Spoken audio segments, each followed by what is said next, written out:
This is Kevin Davis. Thanks for listening to the Catholic Family Podcast. And today I want to go a little bit off of my normal way of doing things here on the channel. Typically, I want to do content that is evergreen, videos that you can listen to next year or in 10 years, and they have the same pertinence that they do today. But I want to change that a little bit today because there's something in the news which I find to be really important. And today is, what is today's date? Today is Saturday, April 24th of 2021.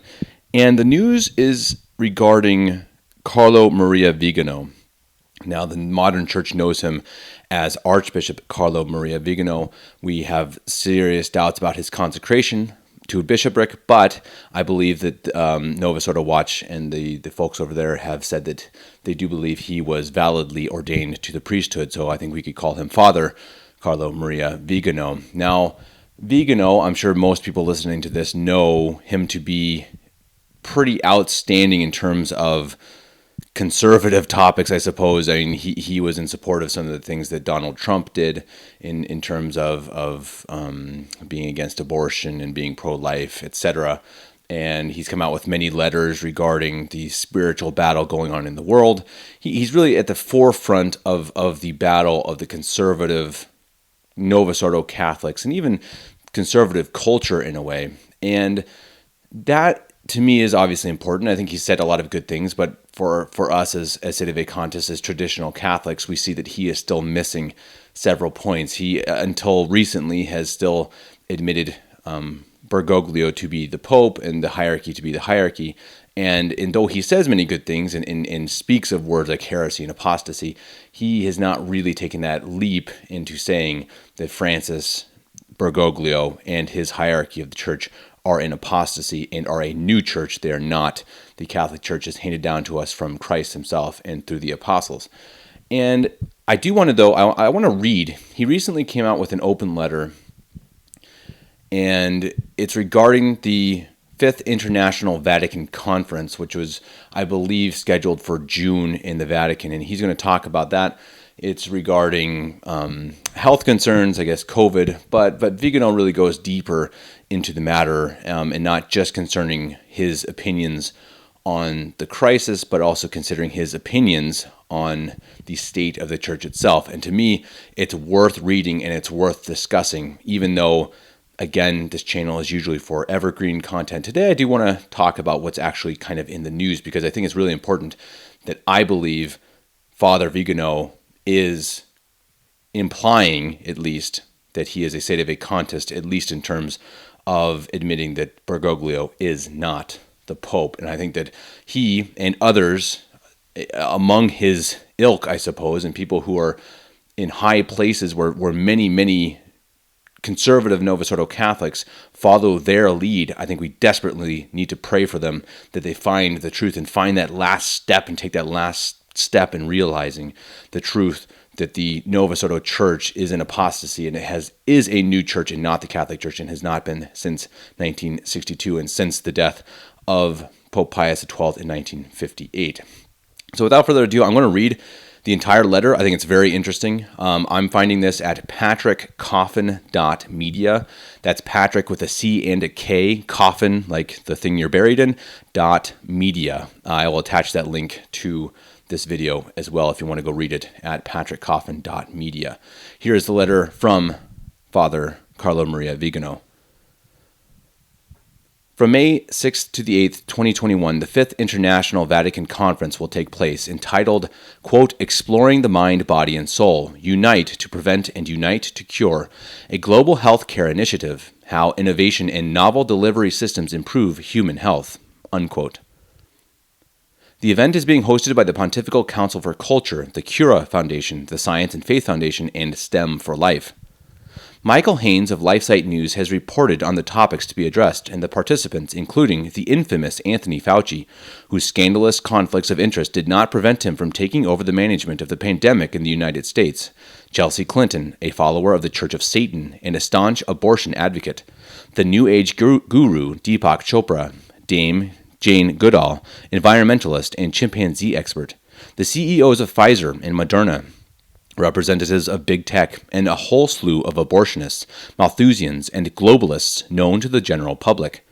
The conference has recruited 5 prominent journalists to be moderators who are exclusively from left-wing media outlets such as CNN, MSNBC, CBS, and Forbes.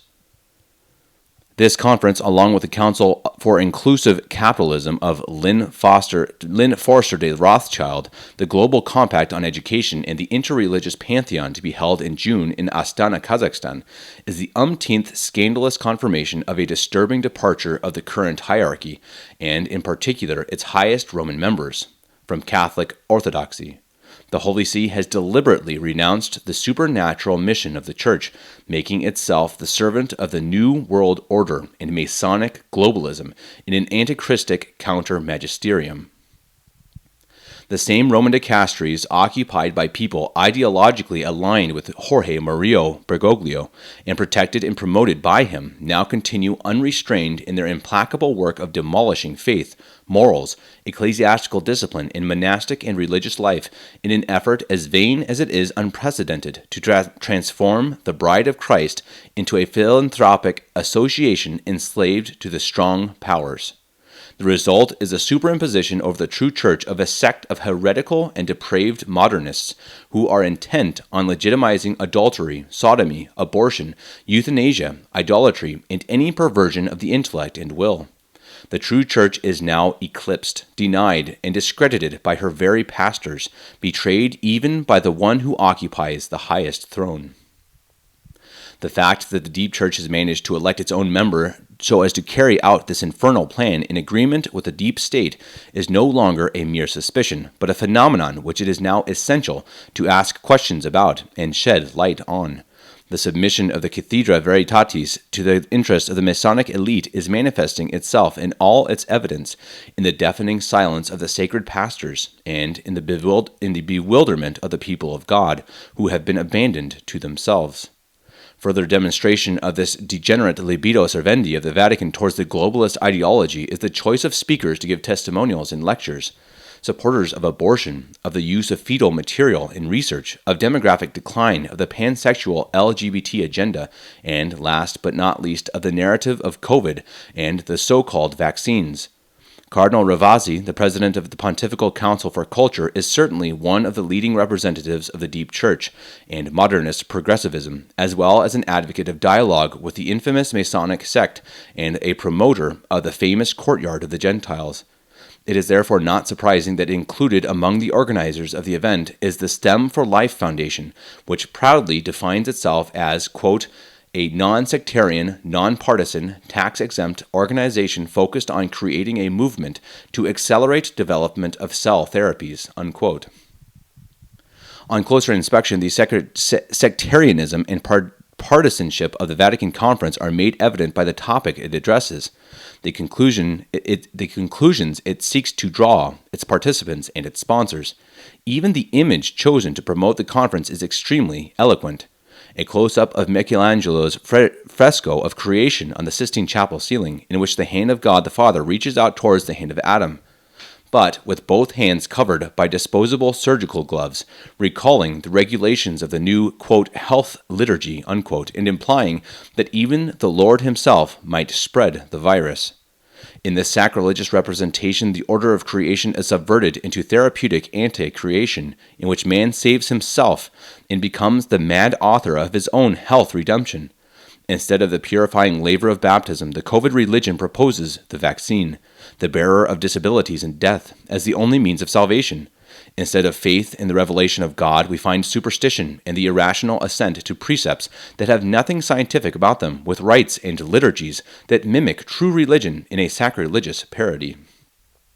The choice of imagery has an abhorrent and blasphemous ring to it, because it uses a well-known and evocative image to insinuate and promote a false and tendentious narrative that says that in the presence of a seasonal flu, whose virus has still not been isolated according to Koch's postulates, and that can be effectively cured using existing treatments, it is necessary to administer vaccines that are admitted to be ineffective and that are still in the experimentation phase with unknown side effects, and whose producers have obtained a criminal shield of immunity for their distribution. The victims immolated on the altar of the health Moloch, from children dismembered in the 3rd month of pregnancy in order to produce the gene serum, to the thousands of people who have been killed or maimed, do not stop the infernal machine of Big Pharma, and it is to be feared that there will be a resurgence of the phenomenon over the next few months. One wonders if Bergoglio's zeal for the dissemination of the gene serum is not also motivated by base economic reasons, as compensation for the losses suffered by the Vatican and the dioceses following the lockdown and the collapse of attendance by the faithful at Mass and the sacraments. On the other hand, if Rome's silence about the violation of human and religious rights in China has been paid for by the Beijing dictatorship with substantial prebends, nothing prevents the replication of this scheme on a large scale in exchange for the Vatican's promotion of the vaccines. The conference will obviously take great care not to mention even indirectly the perennial teaching of the magisterium on moral and doctrinal questions of the greatest importance. Conversely, the sycophantic praise of the worldly mentality and the prevailing ideology will be the only voice, along with the amorphous ecumenical repertoire inspired by the New Age. I note that in 2003, the Same Pontifical Council for Culture condemned yoga meditation and, more generally, New Age thought as being incompatible with the Catholic faith. According to the Vatican document, New Age thought shares with a number of internationally influential groups the goal of superseding or transcending particular religions in order to create space for a universal religion which could unite humanity. Closely related to this is a very concerted effort on the part of many institutions to invent a global ethic, an ethical framework which would reflect the global nature of contemporary culture, economics, and politics. Further, the politicization of ecological questions certainly colors the whole question of the Gaia hypothesis or worship of Mother Earth." Unquote. It goes without saying that the pagan ceremonies with which St. Peter's Basilica was profaned in honor of the Pachamama idol fit perfectly into that politicization of ecological questions denounced by the 2003 Vatican document, and which today is instead promoted sine glossa by the so-called Bergoglian magisterium, beginning with Laudato Si and Fratelli Tutti. At La Salette, Our Lady warned us, quote, "Rome will lose the faith and become the seat of the Antichrist," unquote. It will not be the Holy Church, indefectible by the promises of Christ, that will lose the faith. It will be the sect that occupies the see of most blessed Peter, and which today we see propagating the anti-gospel of the New World Order. It is no longer possible to remain silent, because today our silence would make us accomplices of the enemies of God, of the human race. Millions of faithful are disgusted by the countless scandals of the pastors, by the betrayal of their mission, by the desertion of those who by holy orders are called to bear witness to the holy gospel, and not to support the establishment of the kingdom of the Antichrist. I beg my brothers in the episcopate, priests, religious, and in particular way the faithful laity, who see themselves being betrayed by the hierarchy, to raise their voices so as to express with a spirit of true obedience to our Lord, head of the mystical body, a firm and courageous denunciation of this apostasy and its authors. I invite everyone to pray that the Divine Majesty may be moved to compassion and intervene in our aid. May the Most Holy Virgin, terribilis ut castrorum atias ordinata, intercede before the throne of God, compensating with her merits for the unworthiness of her children who invoke her with the glorious title of Auxilium Christianorum. Carlo Maria Vigano, Archbishop, 20th of April, 2021. So to me, I think it seems clear in several of the things he says, the Bergoglian magisterium claiming apostasy for the hierarchy of the modern church. I think there's no other way to see this than that Vigano is currently a Sedevacantist. Now, he doesn't state his entire beliefs. I don't know, perhaps he believes that Benedict XVI is the true pope, but the fact that Vigano doesn't only say Bergoglio, he says the magisterium and he says the hierarchy of the church, even up into the see of Peter. So I'm not saying now that Father Vigano should be our leader, that he is automatically, that from this he is right and he is totally with us. But I do think, from all the things I've read of his, he is on the right path and on the right way, and fully understands the evils that are happening in the Novus Ordo and have been for the last 60 years. And I think he sees that. He knows Vatican II was the root of all of this. He's written that before in previous letters. And so from that, I do hope and pray that he comes to the conclusion that this Novus Ordo Church, founded in the council, the Second Vatican Council, is an apostate church. And we all should pray, truly pray. I mean, please, everyone, pray in your rosaries, even today. Pray every day for him. Pray for people like Taylor Marshall. Taylor Marshall did a video about this with Vigano. And I think Taylor Marshall's still in he's still in denial. He's still trying to make excuses. But he did admit at the end that it's time to own up to this. We can't stay silent anymore. And he admitted that. And I think that it's a step forward. I know many people out there think that these men are perhaps just plants by the Novus Ordo, by the Freemasons to control the conservative side of the Novus Ordo. It's possible. I'm not saying that's not true. I'm not saying they're completely there. They're on our side. I don't know. I don't know their hearts. I don't know their true intentions. But from the things they say, they are step by step getting closer. And how important is that for these men who have the ears and the hearts of thousands, tens of thousands at their disposal, I suppose, that they have them at their attention. If Vigano says something, if Taylor Marshall says something, if these others, there are others, I think that the dominoes would topple if Vigano were to truly claim Sedevacante since 1958. And boy, we should pray for that. We desperately want these thousands of people.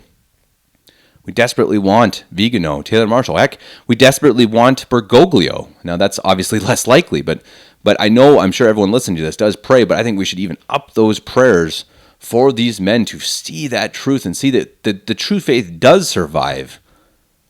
It is alive. It's not in Rome. It's in your little chapels in Oberdarching here outside of Munich, in Arkansas, in Omaha, Minnesota, Florida.